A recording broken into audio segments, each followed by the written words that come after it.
Captain Midnight.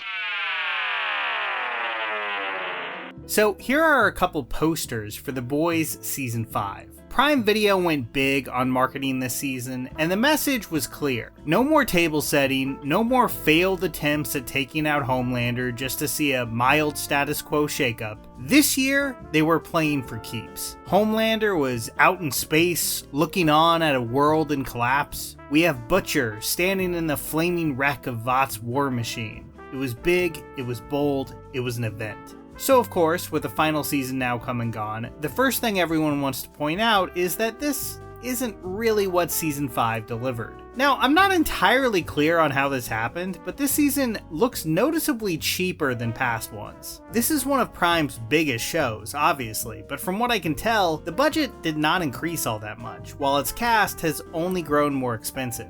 So people coming into this thinking you were going to get like the Battle of the Bastards or Blackwater, but with superheroes, are going to be sorely disappointed. Showrunner Eric Kripke, to his credit, was pretty upfront about this in interviews, telling SFX magazine there are not full battle scenes because we still don't have Game of Thrones budget. And he's right, The Boys' budget is closer to like A Knight of the Seven Kingdoms than Game of Thrones Season 6. But Amazon's marketing department was kinda happy to ignore that. I knew this show wasn't going to be at that level of production going into the season, and I'm very familiar with the first 5 seasons of Supernatural, Kripke's showrunning tenure on his other hit show, and some 2000s TV I like a lot. So I really didn't think I would have much of an issue going into this season. But unfortunately, I think that Prime Video's budget stinginess on this final run of episodes, when combined with some sloppy writing and what felt like unnecessary backdoor piloting of their prequel show right before the series finale, resulted in a final season that feels a little disjointed, predictable, and unsatisfying. There were some bright spots, especially when it comes to the actors, which remains the show's best asset, but yeah, this final season, I really don't think it gets back to the level of quality that the show was absolutely capable of in those early years. And that's what I want to get into this week. So, I will start this off with a compliment. I think episode to episode, The Boys Season 5 is probably stronger than Season 4. A lot of that is just, I really did not like Season 4. I do think it set up its finale well, though. This idea of Homelander becoming the president of the United States in all but name, and rounding up Starlight's supporters. Both were exciting concepts going into the final year. What would Homelander do with all that power? Well, the answer was, more or less, what he's always done. Stomp around his domain and be demeaning and scary to everyone while trying as hard as he can to maintain and build his public image. I think it would have been interesting to see a Homelander that no longer has to worry about that public image, and is just completely unleashed. At the same time though, this need for public adoration is at the very core of who he is. And they did make an attempt at evolving that here, by having Homelander take it to the next level. Having complete control of the media and government narrative aren't enough for him. Having an army of supporters isn't enough for him. I liked the little details of Homelander noticing how terrified the TV crew is when they have to deal with him. He understands on some level that this love isn't real. The more people get to know him, the more they see him for exactly who he is, even if their job depends on treating him like a god anyway.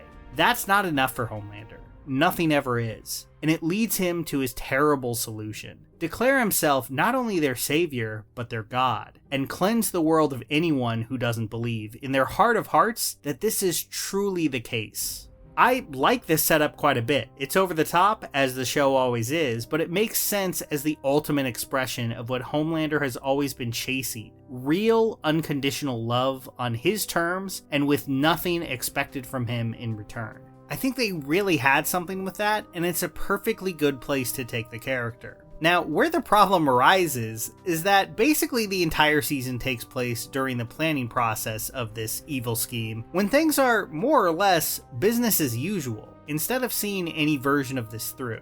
Like, I like the concept of the 5th episode, one-shots, where we see different short segments about different characters, mostly revolving around a meeting with Homelander. But the momentum going into the finale, just a few episodes away, feels like it's nowhere to be seen. This is a short final season, where we apparently have to cram in a setup for a prequel, and we're spending time with the Deep and the second Black Noir's, podcast beef. I want to like the standalone nature of this episode, but it doesn't feel like it generates the momentum that the final season needed to have. Daveed Diggs from Hamilton is here, playing O Father, a very cynical megachurch pastor soup in an arranged marriage with Ashley. And you know what? I think Diggs is really good. He brings a lot of personality and gravitas to this character that, outside of one scene with Starlight, feels more like a plot device for Homelander and Ashley's story than a compelling character in his own right. That musical sequence is good. That's the saving grace of The Boys again and again. No matter how sloppy the writing and pacing can get at times, the actors really hold it down, squeezing the absolute most out of this material. Even if where the story takes them is ultimately not all that interesting, like with O Father and Chekhov's insanely convenient ball gag.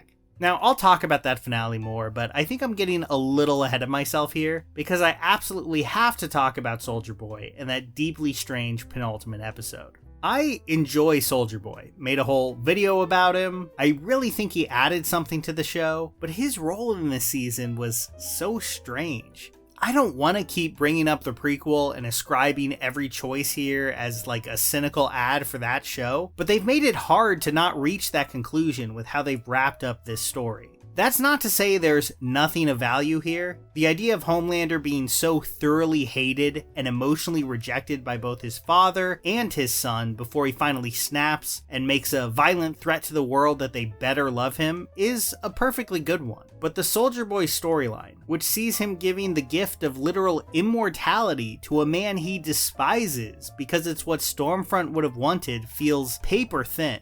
I'll roll with the idea that her and Soldier Boy were deeply in love, I guess, but the fact that he sees this awful video of the state that she was in near the end of her life and immediately accepts Homelander's explanation for it, despite the fact that, again, he hates this guy and has zero respect for him, just does not ring true at all.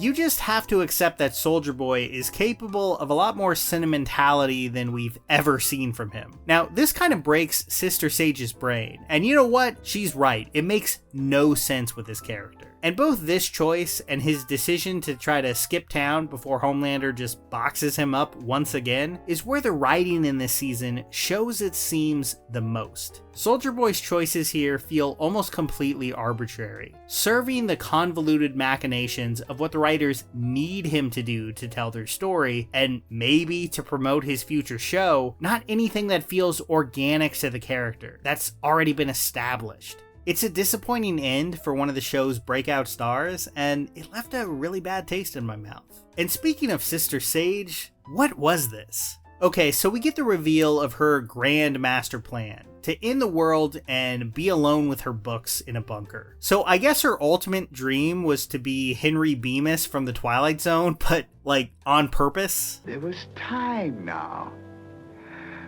There was all the time I needed.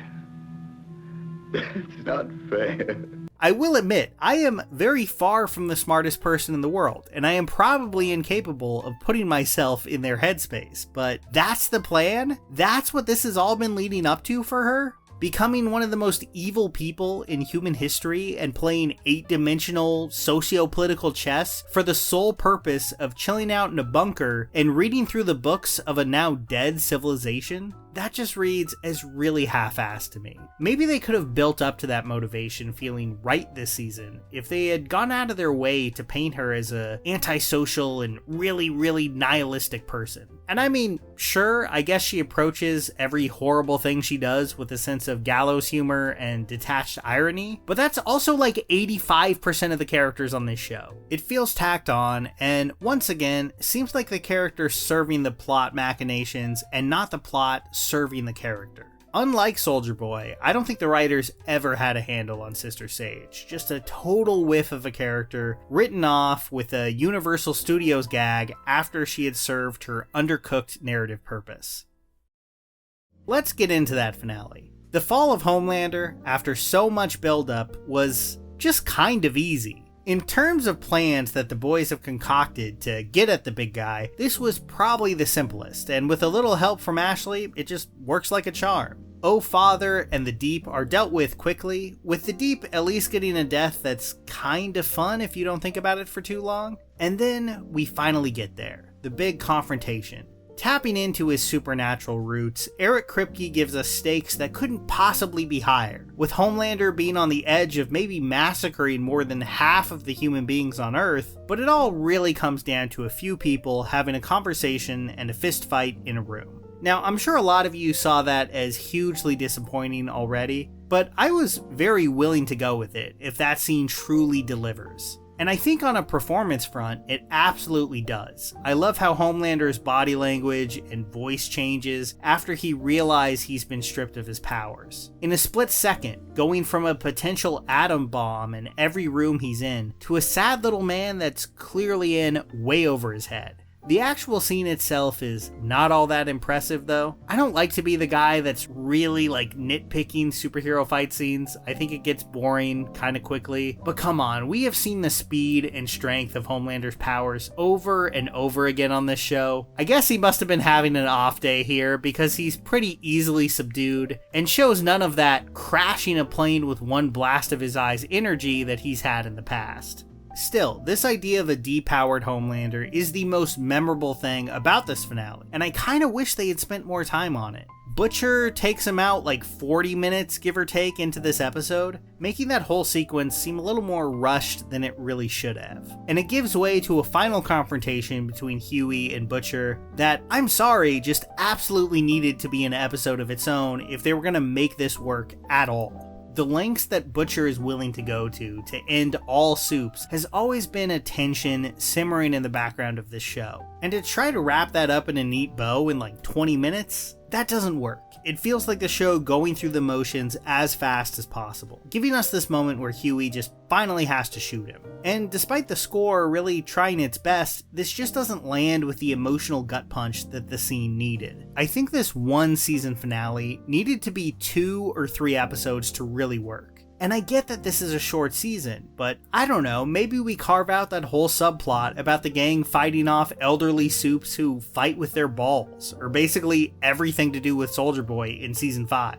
It's a season that felt like it was really in no rush for most of its run, only to have to cram so much into these 60 minutes. I just don't get it. On top of that, it has to hit the expected beats of a finale. I enjoyed Ashley's ending as a completely failed president. I was happy with Kamiko's emotional send-off, and I guess Starlight and Huey getting their happy ending was nice. But there was no reason all this stuff had so little room to breathe. Also, side note, was Huey having this deep love of electronic stores always this important, and I'm just completely forgetting? I get he worked there in the first episode, and writers love to bring things full circle, but I never got the impression he was deeply attached to that job. I thought it was just, a job, not that important. I don't know, I thought it was strange. In the end, I think there's things to like about The Boys Season 5. It wasn't the worst watch out there, but it feels sloppy and poorly planned out in the same way that Season 4 did. I'm not that disappointed that it wasn't some massive War of the Superheroes epic, because that's never what I expected it to be. But even on its own terms, on this smaller scale that it set out for itself, it just doesn't stick the landing. I think there's a lot about this show that I'll look back on fondly. Character moments, fun or gruesome scenes, and great performances. But as it went along, it was never able to cohere into a show that was more than a collection of memorable moments. Now, that's not nothing, but it's pretty far from what its potential felt like back in season 1. I think one thing Breaking Bad and Better Call Saul make crystal clear is that running a TV show is tough. That's exactly what I'm exploring in the latest episode of my new series, Showrunners, all about Vince Gilligan, one of the most fascinating and best creators working in TV. He's the mind behind 2 of the most acclaimed shows ever made, and in this episode, I dig into how he built that world, managed massive productions, and somehow kept everything from collapsing under its own ambition. And he's just one of the people I'm following. You can also check out my episode on Rod Serling, creator of The Twilight Zone. Every episode of Showrunners dives deep into the life and work of some of the best writers and producers in TV history. This series is my love letter to television and something I've wanted to make for a long time. If you haven't checked it out yet, you can watch it on Nebula alongside ad-free videos from creators like Patrick H. Willems, Lindsay Ellis, and CinemaStix's Let's Rewind series, plus over 200 other creators. You'll also get all my regular videos ad-free along with exclusives and the full series of showrunners. You can get 50% off an annual membership, just $30 a year or about $250 a month, at go.nebula.tv/captainmidnight. Use the QR code on screen or just click the link down below to go straight to the Vince Gilligan episode. Here's a special tip for the fellas and girls who have not already joined Captain Midnight's new 1940 Flight Patrol. You'd better hurry up and join at once because there's a big adventure ahead. The thing to do now is to get started because we're going to have not only barrels of fun, but loads of free gifts and prizes, too.